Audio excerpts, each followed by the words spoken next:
guys. Hope you're all doing well. I just wanted to jump in and talk a little bit of astrology. Astrology. 3 S's in that word, I think. Because there's a lot coming up here, and I know we've been talking on members about it, but lo and behold, I'm feeling guided to talk about it here live, and hopefully you guys can actually see me, hear me. I'm outdoors this time, and I'm on the iPad, so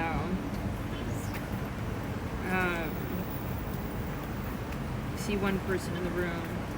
It could be me.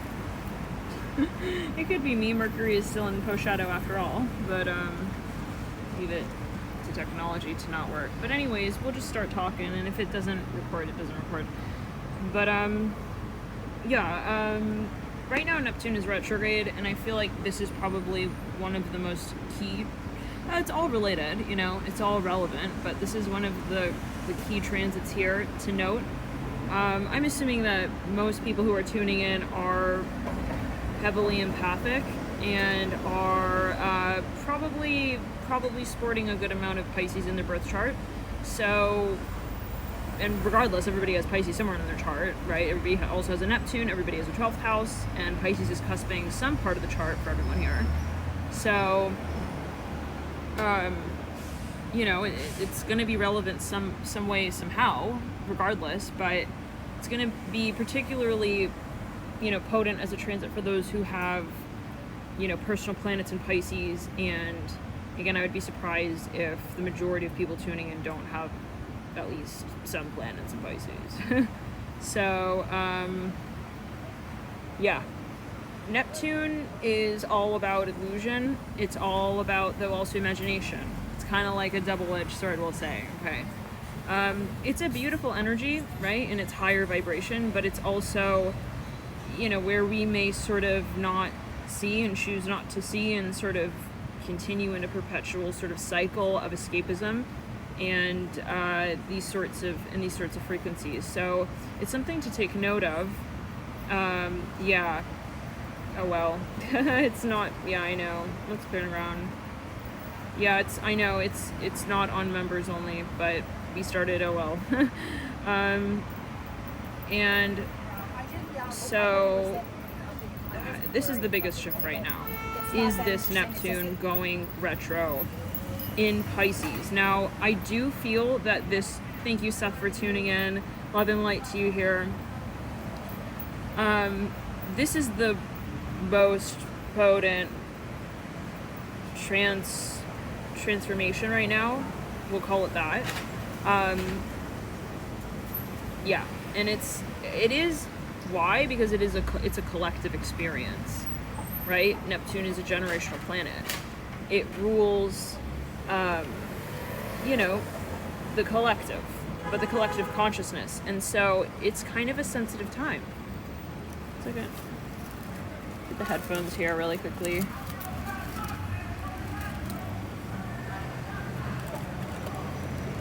Oh my, people are shouting.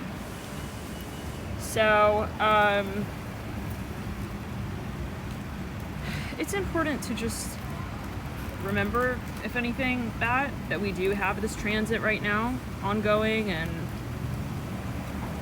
yeah, you could be feeling what a lot of people are feeling, you know, on a lot of different levels here. So if you've got a lot of Pisces in your chart, it might be a wonderful time to just sort of sit back and just kind of chill and not really take things too personally as well, because that is also that frequency of Pisces that can be disruptive, where we take everything really personally, and then we start kind of like making stories as it relates to us personally about things that maybe other people are experiencing, and it may not even be relevant to this particular cycle on this timeline. It can be literally an ancient frequency that is not where we're at here and today. So it's like, why, you know, we don't want that to be sort of running our programming here.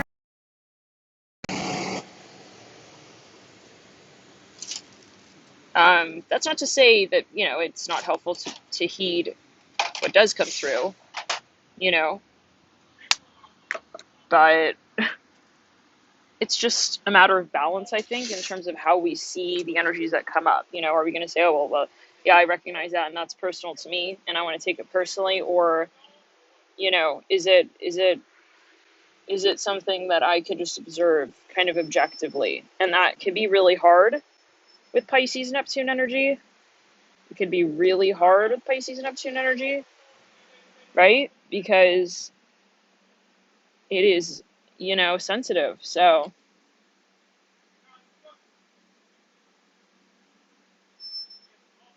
just reading the comments here. Yeah, yes, Francesca. That's a great comment right there. Yeah, that's wonderful. A telling sign is people who cause me to be confused.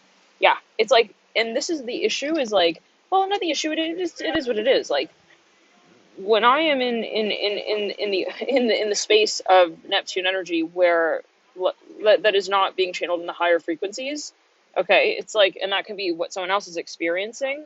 Wow, 5-5 right there. It's clear to ground. Yeah,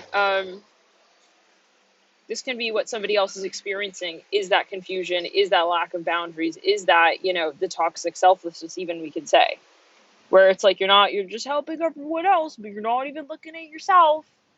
Okay, that can also be considered kind of toxic. So I'm kind of like, yeah, definitely in alignment with that comment right there.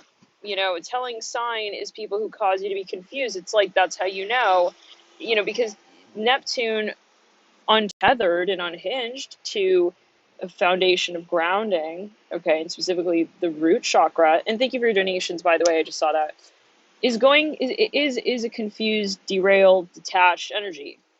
Unfortunately, even if it is all about helping other people, it's like, that's not what Neptune is all about. Neptune is about bringing everything kind of connected back together.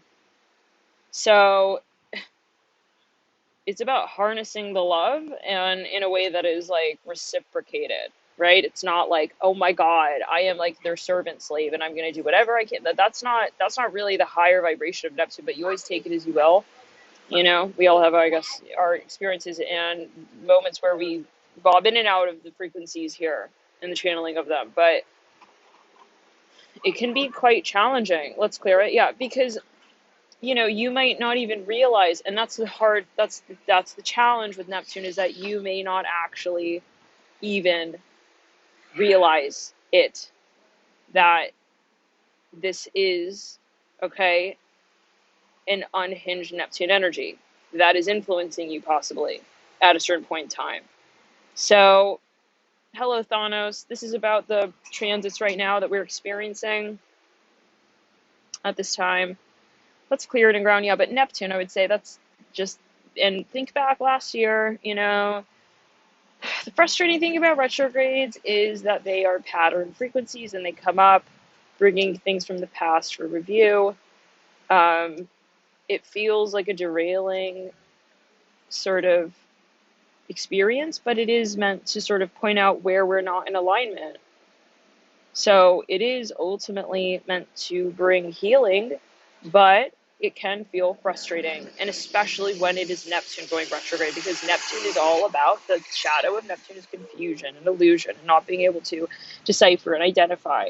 So I think, again, going back to what Francesca just said, it is a really great point to just, objectively identify kind of and observe where is it that you feel confused and where is it that you feel clear.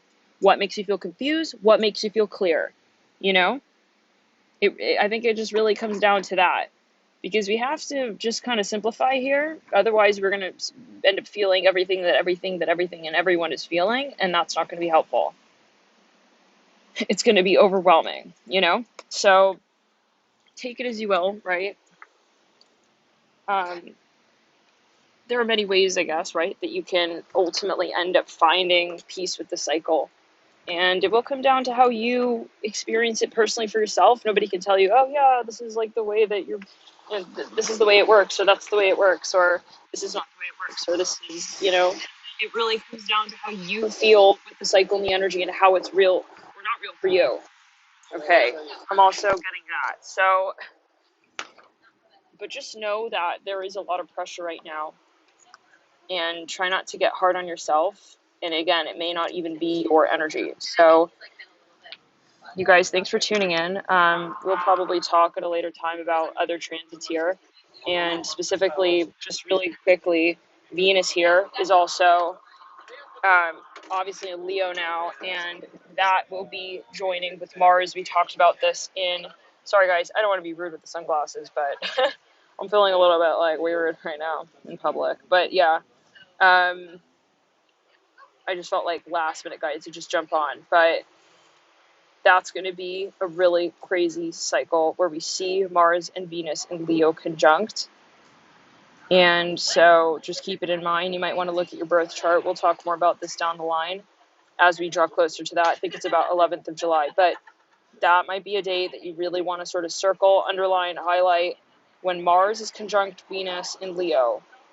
Okay, it's going to get intense wherever you have that energy in your birth chart, especially because we've got the sun in Cancer and feeling suppression in the heart chakra there. Yeah, this is going to be frustrating. This is going to be irritating. I'm just going to be honest, you guys, because like literally we have like almost opposing forces right now, and people are going to try and fight and make sense of their storyline. Okay, but you have to also remember what your values are.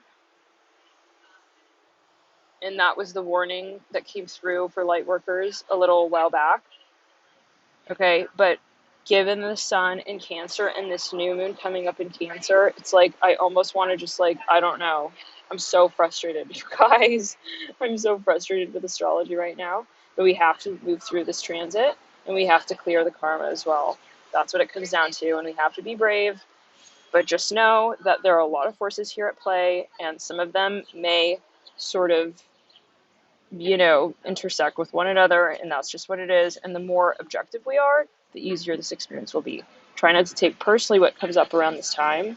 Try not to judge yourself or feel, hard on yourself, because there are a lot of energies here from also past lives. And you might be playing a role for someone else in a certain experience. So, try to see it from that perspective as well. But anything else coming through? Let's clear it. Yeah, let's clear it. There's a lot of water energy here at this time, and we talked about that as well.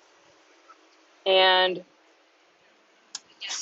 at the same time, fire energy, specifically with the Mars and Venus in Leo. So it's kind of, it's like splashing a lot of different frequencies around in the pool, Leo being the shadow of ego, the shadow of ego, oh my, the shadow of Leo being, kind of like an ego space of also at times possibly like aggression, domination, the desire to dominate, and hopefully not, but it can be a dominating energy.